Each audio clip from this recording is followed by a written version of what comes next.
ایک سیاسی جماعت کا مزاج دنگا فساد اور ایک کا سسٹم کے نام پر کرپشن ہے۔ وزیر اعلیٰ پنجاب مریم نواز کا نام لیے بغیر مخالفین پر وار، کہا کہ سیاسی جماعتوں نے مسلم لیگ نون کو اپنا ہدف بنایا ہوا ہے، ان کا کام عوام کی فلاح و بہبود ہونا چاہیے۔ وزیر اعلیٰ پنجاب کا جناح انسٹی ٹیوٹ آف کارڈیالوجی میں ہارٹ ٹرانسپلانٹ شروع کرنے کا اعلان، کہا مسلم لیگ نون کی سیاست کی بنیاد خدمت کے نظریے پر قائم ہے۔ پنجاب کے عوام کے لیے امراض قلب کا علاج مفت کیا جائے گا۔ پنجاب کے عوام کے لیے ہوم ڈائلسس کا منصوبہ شروع کر رہے ہیں۔ مجھے افسوس کے ساتھ یہ کہنا پڑتا ہے کہ کسی جماعت کا جو مزاج ہے وہ دنگا فساد ہے، کسی جماعت کا جو مزاج ہے وہ کرپشن ہے، جس کو وہ سسٹم کا نام دیتے ہیں۔ مسلم لیگ نون وہ جماعت ہے جس کا مزاج خدمت ہے، ڈیولپمنٹ ہے، پروگریس ہے۔ پاکستان کے جس اور جماعتیں بھی یہ کام کر رہی ہوتی تو جو ملک ہے وہ تیزی سے ترقی کر رہا ہوتا۔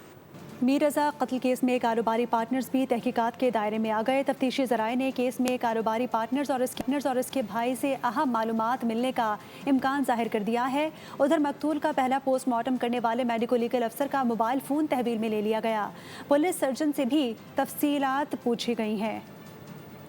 میر رضا قتل کیس کی تحقیقات کا دائرہ وسیع ہونے لگا۔ مقتول اور بزنس پارٹنر احمد کے درمیان مبینہ مالی بے ضابطگیوں پر تنازع کا انکشاف سامنے آ گیا۔ تفتیشی ذرائع کے مطابق مقتول کے والد نے بزنس پارٹنر احمد اور اس کے بھائی عبداللہ کے کردار پر شکوک کا اظہار کر دیا۔ میر رضا کا آخری رابطہ پارٹنر کے بھائی عبداللہ سے ہی ہوا تھا۔ اس سلسلے میں امکان ظاہر کیا جا رہا ہے کہ دونوں کے پاس قتل سے متعلق اہم معلومات ہو سکتی ہیں۔ ادھر تفتیشی حکام نے مقتول کا پہلا پوسٹ مارٹم کرنے والے میڈیکو لیگل افسر ڈاکٹر اسامہ کا موبائل فون تحویل میں لے لیا۔ اسی طرح تفتیشی ٹیم نے پولیس سرجن ڈاکٹر سمیہ سے بھی پہلے اور دوسرے پوسٹ مارٹم کے نتائج سے متعلق 2 گھنٹے تک پوچھ گچھ کی۔ میر رضا کے آخری بار CCTV میں نظر آنے کے بعد سے لاش ملنے تک اس علاقے میں کیا ہوا تھا، تفتیشی ٹیم اب 200 میٹر کے اس گرے ایریا پر کام کر رہی ہے، جس کے بارے میں تاحال معلومات سامنے نہیں آ سکی ہیں۔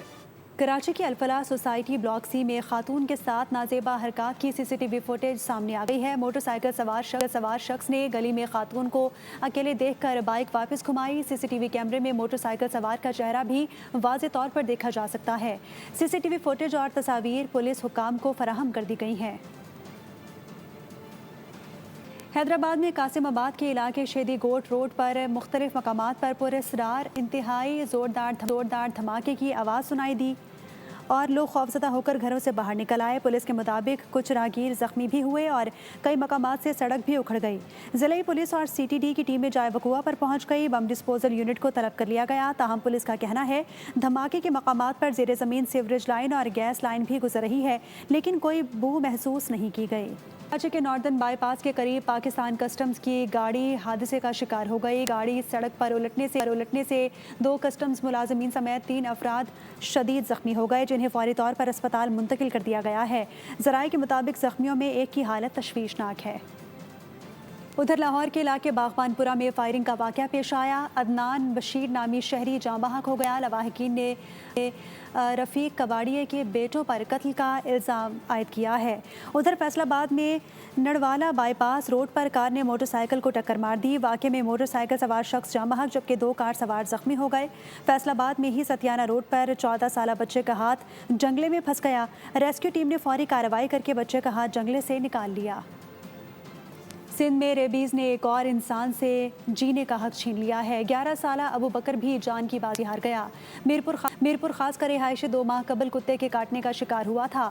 حالت بگڑنے پر جناح اسپتال منتقل کیا گیا، جہاں وہ زندگی کی بازی ہار گیا۔ ریبیز نے سندھ میں خطرے کی گھنٹی بجا دی۔ ایک معصوم بچے کی ریبیز سے موت، 2 ماہ پہلے کتے نے کاٹا، ویکسین بھی لگی، پھر بھی بچہ ریبیز کے ہاتھوں زندگی کی بازی ہار گیا۔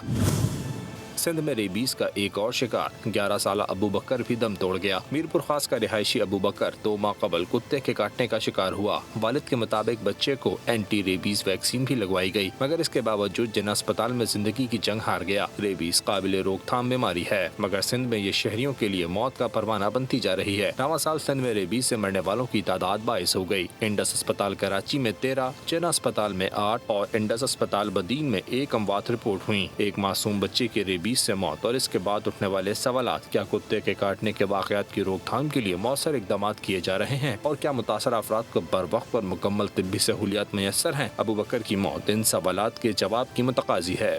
میئر کراچی نے اعتراف کیا ہے کہ انہوں نے ریبیز سے تڑپ تڑپ کر موت کے منہ میں جانے والے انسان دیکھے ہیں، مگر کتوں سے پیار کرنے والے بھی دیکھے ہیں۔ مرتضی وہاب نے کتے مارنے کے احکامات دینے سے صاف انکار کر دیا۔ کہا سرکاری سطح پر فیصلہ کیا گیا ہے کہ کتوں کو نہیں مارا جائے گا، تاہم انہوں نے واضح کیا حتمی فیصلہ بلدیاتی حکومت کرے گی۔ تو میئر کے لیے بلکہ کاؤنسل میں لے کے آؤں گا کہ میئر، ڈپٹی میئر اور ایم سی کے لیے اورنگی ٹاؤن میں 80 گز کا مکان بنائے، تاکہ وہ جو لوگ الزام لگاتے ہیں نا کہ میئر کو پتہ نہیں ہوتا کہ غریب آدمی کیا فیس کر رہا ہے، سرکاری سطح پر یہ فیصلہ کیا گیا ہے کہ کتوں کو نہیں مارا جائے گا، ان کی نیوٹرنگ کی جائے گی۔ ریبیز کے پیشنٹس کی حالت دیکھی ہے میں نے، تکلیف ہوتی ہے، تو ایک طرف وہ لوگ ہیں جو اس طرح کی تکلیف میں، اور کچھ لوگ ہیں ایسے جو کتوں سے محبت کرتے ہیں۔ احتجاج آپ کا بنیادی حق ہے، آپ احتجاج کریں، لیکن سڑک کو بلاک کر کے جو ہمارے یہاں ایک کانسیپٹ آ گیا ہے نا کہ سڑک بلاک کرو اور احتجاج کرو، میں سمجھتا ہوں یہ غیر مناسب چیز ہے۔ وزیر اعظم شہباز شریف نے ملیشیا کے وزیر اعظم انور ابراہیم سے ٹیلی فونک رابطہ کیا ہے۔ دونوں رہنماؤں نے دو طرفہ تجارت، سرمایہ کاری اور برادرانہ تعلقات مزید مضبوط بنانے پر اتفاق کیا ہے۔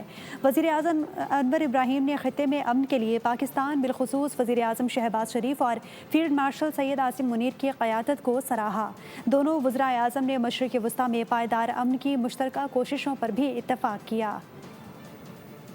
ملیشیا اور کانگو کی اعلیٰ سطحی وفود کی فیلڈ مارشل سید عاصم منیر سے علیحدہ ملاقاتیں ہوئیں۔ علاقائی سیکیورٹی اور باہمی دلچسپی کے امور پر گفتگو کی گئی۔ پاکستان، ملیشیا اور کانگو نے دفاعی اور سیکیورٹی تعاون مزید بڑھانے کے عزم کا اعادہ کیا۔ پاکستان اور کانگو کے درمیان دفاعی اور سیکیورٹی تعاون بڑھانے کی مفاہمتی یادداشت پر دستخط بھی کیے گئے۔ فیلڈ مارشل سے مختلف ممالک کے حکام کی اہم ملاقاتیں۔ ملائیشیا اور کانگو کے اعلیٰ سطحی وفود کی فیلڈ مارشل سید عاصم منیر سے الگ الگ ملاقاتیں۔ ملائیشیا کے وزیر داخلہ سیف الدین نصر الدین بن اسماعیل نے پاکستانی سفیر اور اعلیٰ سطحی وفد کے ہمراہ GHQ راولپنڈی میں فیلڈ مارشل سے ملاقات کی۔ ملاقات میں علاقائی سیکیورٹی صورتحال، باہمی دلچسپی اور دفاعی تعاون پر تبادلہ خیال کیا گیا۔ فیلڈ مارشل سید عاصم منیر نے ملائیشیا کے ساتھ دفاعی تعاون اور اسٹریٹجک روابط مزید گہرے کرنے کے عزم کا اعادہ کیا۔ کانگو کے chief of defence armed forces lieutenant general Benza Wilambwe نے بھی فیلڈ مارشل سے ملاقات کی۔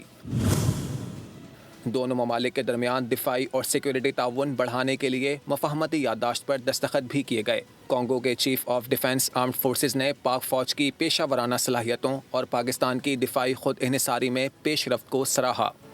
لاہور میں وفاقی وزیر داخلہ محسن نقوی کے حکم پر FIA نے پاسپورٹ دفاتر پر چھاپے مارے ہیں۔ ہربنس پورہ سے پاسپورٹ آفس کے سپرنٹینڈنٹ عبدالغفار سمیت 4 ملزمان رنگے ہاتھوں گرفتار کر لیے گئے ہیں۔ ملزمان سادہ لوح شہریوں کو غیر قانونی طریقے سے پاسپورٹ بنوانے کا جھانسا دے کر رقم بٹورتے تھے۔ اس سے قبل ایک اور کارروائی میں وزیر داخلہ محسن نقوی نے ایجنٹ مافیا کے ساتھ ساز باز پر ڈپٹی ڈائریکٹر سمیت دیگر کو عہدے سے ہٹانے اور معطلی کے احکامات جاری کیے تھے۔ سبسکرائب کریں اور بیل دبائیں تاکہ کوئی خبر رہ نہ جائے۔